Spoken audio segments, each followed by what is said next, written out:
안녕하십니까. 언제나 소비자 편에서 방송하는 콘스탄트 김입니다. 이번 시간에는요, TV와 관련된 말씀을 드리고자 합니다. 여러분, 작은 습관이요, 모여서 태도를 만듭니다. 태도가 나쁘다면 부자 되기는 정말로 힘들지 않을까 생각이 드는데요. 이 습관 굉장히 중요합니다. 무의식 중에 하는 습관을 좀 바꿀 필요가 있습니다. 그래서 오늘은요, 돈 버는 자산 관리로 가난한 집에는 왜 TV가 항상 켜 있는지 여기에 대해서 좀 알아보도록 하겠습니다. 텔레비전이라고 하는 TV요. 어떻습니까? 하루에 TV 보는 시간만큼 공부와 성공은 반비례한다는 거 여러분 아십니까? 그러니까 TV를 보는 시간을 줄여야만, 없애야만 성공할 수 있고 공부를 잘할 수 있다는 것이 되겠습니다. 그러다 보니까요, TV라고 하는 것은 뭐 필요 불가결이죠. 그 다음에 필요악일 수도 있겠지만 잘 쓰는 것에 따라서 달라질 수는 있습니다. 그러다 보니까 누구에게는 바보 상자, 정보 상자가 될 수도 있고 어떤 사람한테는 충전 상자가 될 수도 있지만 하루 종일 아무것도 안 하고 무의도식하면서 TV를 본다. 이거 굉장히 큰 문제가 아닐 수가 없습니다. 더욱더 중요한 것은 아무도 보지 않는데 TV 혼자 켜 있습니다. 마치 살아있는 그 유령처럼요. 그런 일이 빚어지면 안 되겠습니다. 마치 TV는 중요합니다만 TV가 인간 생활을 잡아먹으면 안 되겠죠. 성리학이 학문으로서 중요한지 몰라도 성리학이 조선을 잡아먹었듯이요. TV가 인간을 잡아먹게 해서는 절대로 안 되는 거 아니겠습니까? 자, 그렇다면요. 소비자만을 위한 방송 시작해 보도록 하겠습니다. 오픈, 스타트, 꼬망송, 꼬멘세모스, 카이시아, 민나상 이시오니 하지메 마시오. 자, 가난한 집에 특징이라고 하는 것은 TV가 항상 켜 있다는 것이 되겠습니다. 놀라운 것은 뭐 단칸방에 살더라도 TV는 항상 켜 있고 옹기종기 모여 앉아서 TV를 보는 경우도 있지만 TV를 보지 않는 경우에도 TV는 항상 켜 있다는 거 아닙니까? 더욱 놀라운 것은요. 혼자서 TV를 보는데 TV를 보다 잠을 자더라도 절대로 TV는 끄지 않죠. 누군가 와서 끌려고 하면은 리모컨을 들고서 깨는 척 하지 않습니까? 그러다 보니까 가난한 집의 특징은 제가 아무리 봐도 TV가 항상 켜 있다는 겁니다. 사람이 왔을 때는요. 그러다 보니까 놀랍게도 퇴근하면서도 가장 먼저 하는 일이 뭐냐면요. 씻는 것이나 뭐 이런 것이 아니고요. TV부터 틀어놓습니다. 그리고 나서 샤워를 한다? 이거 말도 안 되는 거 아닙니까? 아무도 보지 않는데요. 아침에 일어나서 화장실을 가기 전에 TV를 틀어놓습니다. 화장실에 가서 볼일 보는 동안에 TV를 보지도 않음에도 불구하고 항상 TV는 켜 있습니다. 그런데 놀라운 것은 그렇다면 이것은 한국만의 특징일까요? 그렇지 않습니다. 제가 보니까요. 일본도 그렇고 미국도 그렇고 유럽도 그렇습니다. 그러니까 일반적으로 부잣집에는 TV가 켜 있는 경우가 거의 없는데 중산층이야 서민들 집은 대부분 다 TV를 켜 있습니다. 인터뷰를 하는 시간에도 TV를 켜 있다는 거 아닙니까? 밥을 먹는 시간에도 TV가 켜 있고요. 그러다 보니까 한국만의 문제가 아니라 전 세계적인 문제가 아닐 수가 없습니다. 자, 놀라운 것은 가난한 집에는요, 사람이 없어도 TV는 켜 있다는 거 아닙니까? 모두가 거실을 떠났는데도 불구하고 TV 혼자서 켜 있다는 것이 되겠습니다. 그 다음에 아까 말씀드렸듯이 퇴근하자마자, 집에 들어오자마자 가장 먼저 부르는 것, 가장 먼저 찾는 것은 리모컨이고, TV를 켜고 샤워를 하든가 밥을 먹든가 대화를 하든가 아니면 책을 보는 사람들도 일부 있고 게임을 하는 사람도 있습니다. 아니면 유튜브를 하는 사람도 있죠. TV를 켜놓고요. 아무도 보지 않습니다. 자, 그러다 보니까 사람이 보지 않는데도 불구하고 TV는 항상 켜 있다는 것이 되겠습니다. 정말로 TV는 살아있다. 뭐 박물관은 살아있다. 이거 아니겠습니까? 그리고 놀라운 것은요. 가난한 집에는 대화를 하고 있음에도 불구하고 TV는 켜 있습니다. 둘이 얘기를 하는데 텔레비가 켜 있죠. 그렇다면 어떻습니까? 대화에 집중할 수가 없는 거 아닙니까? 그 다음에 힐끔힐끔 TV를 볼 수도 있잖아요. 그렇다면 이건 결례 아닙니까? 그러니까 진지한 대화를 할 수가 없다는 것이 되겠습니다. 그냥 건성으로 대화하는 척 하는 것이죠. 이것이 가장 큰 문제가 아닌가 생각이 듭니다. 그러다 보니까 대화를 하고 있는데 TV가 켜 있다. 그렇다면 TV가 대화에 참여를 하고 있다는 것입니다. 아니면은 끼어들어서 아니면 엿듣고 있는 거 아니겠습니까? 자, 왜 이런 일이 일어났을까요? 제가 볼 때는요, 뭐 사회학적으로 제가 공부를 집중적으로 하고는 있습니다만 요새요. 자, 가난한 집의 특징이라고 하는 것은요, 시끄럽지 않으면 뭔가 좀 불안하다는 것이 되겠습니다. 정서적으로 불안하다는 것이 되겠습니다. 그리고요, 전기료를 아까워하지 않습니다. 왜냐하면 작은 것이라고 생각하거든요. 그러다 보니까 작은 것을 아끼지 않습니다. 하지만 작은 것을 아껴야지. 그 태도를, 전략하는 태도를 견지해야만 부자가 되는 거 여러분 아실 겁니다. 마찬가지로 제가 이런 말씀을 드리고 싶네요. 120kg 나가는 사람한테 너 언제 다이어트 할 거냐 그랬더니 자기가 100kg 되면 그때부터 다이어트 하겠다고 합니다. 100kg인 사람은 80kg 되면 그때부터 다이어트 하겠다고 합니다. 그러면서 계속 먹죠. 그러다 보면 어떤 일이 벌어지냐면 절대로 그 사람은 다이어트에 성공할 수가 없습니다. 120kg가 100kg 될 때까지 기다릴 수는 없어요. 그때까지 가지도 않지만 120kg가 100kg 될 때까지 열심히 노력을 해야 됩니다. 그래야만 다이어트에 성공할 수가 있게 됩니다. 아무도 노력하지 않고 어떻게 120kg가 100kg가 되고 100kg가 80kg가 되겠습니까? 그러다 보니까 다이어트 하는 사람한테, 다이어트 계획 중인 사람한테 뭐 몇십 킬로 이상 빠지면, 몇 킬로 이상 빠지면 그때부터 시작합니다. 이런 말은 절대로 고지고대로 들으면 안 되겠습니다. 그 시간에 바로 살을 빼시기 바랍니다. 자, 그러다 보니까요, 노력 없이 되는 건 없다 보니까 작은 돈, 전기료, 그러니까 TV에 들어가는 뭐 전기료가 얼마 안 되지 않는다 하더라도 적은 돈을 아껴야만 큰 돈을 만들 수 있다는 거. 작은 물방울이 거대한 폭포를 만들고 거대한 강을 만들고 바다를 만드는 거 아니겠습니까? 그런 이치를 모른다는 것이죠.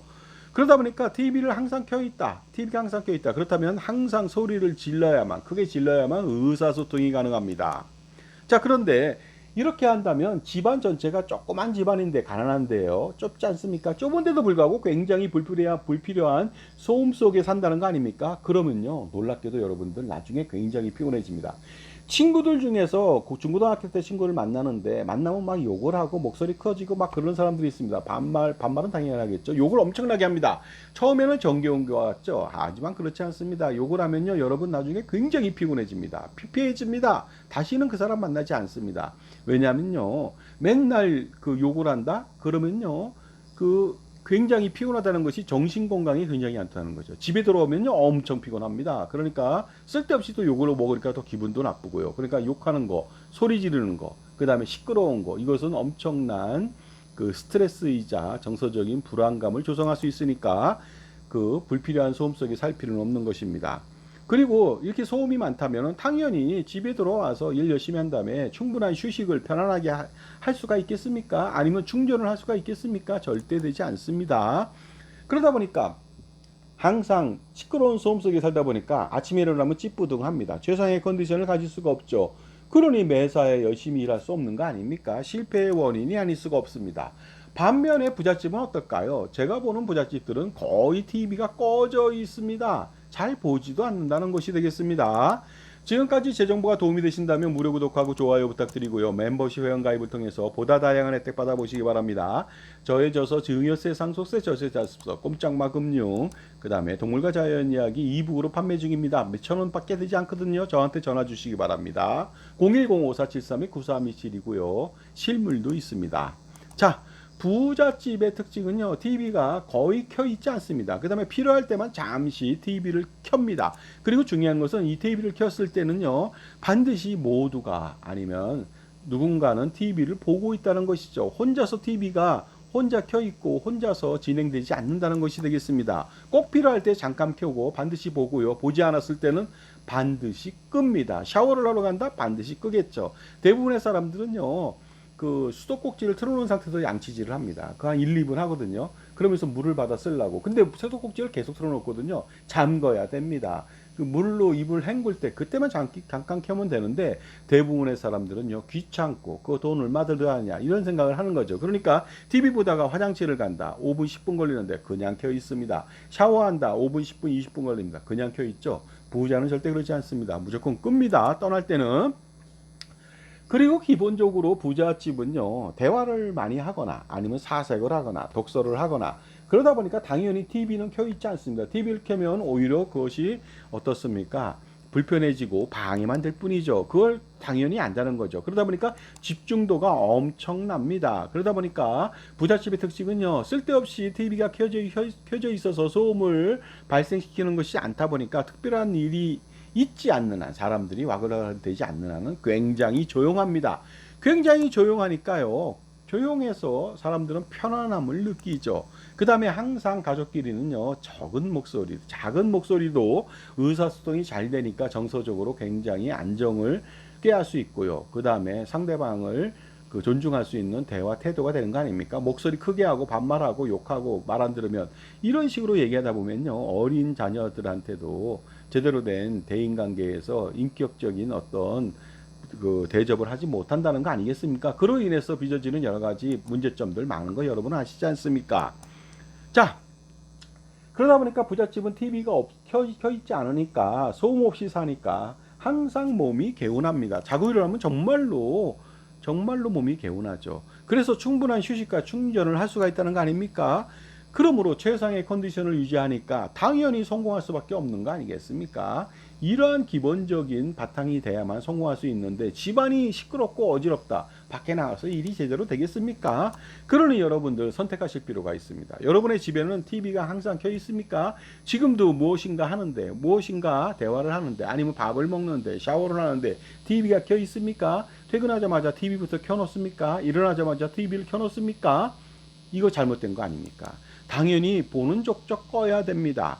그 다음에 TV를 최대한 보지 말아야 됩니다. 그러니까 하루에 뭐 30분 보는 것도 제가 볼 때 많은 것 같습니다. 요새는 뭐 유튜브로 그 기본적으로 정보를 그 많이 접하다 보니까 TV를 보는 사람들이 거의 없는 것 같습니다. 물론 TV로 유튜브를 볼 수는 있겠습니다만 TV를 보는 시간을 줄여야 됩니다. 그러니까 TV를 보는 시간이 많을수록 여러분 성공과는 반비례다. 그래서 TV를 많이 본다면 성공과는 반대의 길을 가고 있는지 모릅니다. 그러니까 당연히 성공과는 반대의 길을 갈 겁니다. 그러니까 절대로 TV를 보면 안 되겠고 필요할 때만 잠깐 보고요. 안 볼 때는 무조건 꺼놔야 됩니다. 자, 자산관리에 있어서도요. 이렇게 다 잘못된 습관이라든가 잘못된 판단, 태도를 견지한다면 여러분 줄줄 새는 돈의 낭비를 막을 수가 없습니다.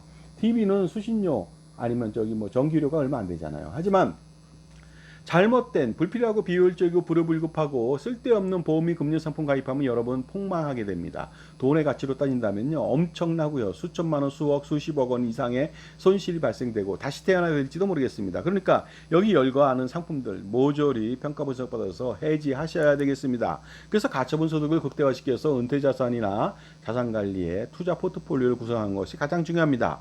그러니까 현명한 태도를 견지하려면 현명한 조언이 필요하죠. 여러분 편의 종합자산관리사를 만나시기 바랍니다. 괜히 공짜 은퇴설계 컨설팅, 노후준비 컨설팅, 자산관리 컨설팅 받아가지고 쓸데없는 쓰레기 같은 연금보험, 종신보험 가입해서 인생을 망하게 만들지 마시고요. 세상에 공짜 없다는 거 여러분 모르십니까? 아시잖아요. 절대로 공짜 컨설팅에 속아서 쓸데없는 상품 가입하면 여러분은 어리석은 인간 뱁새 됩니다. 그러니까 평생 피라냐, 거머리, 흡혈귀한테 피와 살을 뜯어먹히게 된다는 것이 되겠습니다. 인간답게 살아야 될 거 아니겠습니까? 그러니 자신의 편에서 조언해주고 관리해주는 현명한 멘토, 무엇인가 팔지 않는 쓰레기 같은 연금보험, 종신보험 이런 거 팔지 않는 순수하게 컨설팅만 해주는 여러분 편의 종합자산관리사, 그 다음에 집사, 재무집사, 자산관리집사, 절세집사, 투자 포트폴리오 집사를 두시는 것이 좋겠죠. 그래야 줄줄 새는 돈의 낭비를 막고 그 다음에 재반, 은퇴설계하고 자산관리에 성공할 수가 있습니다.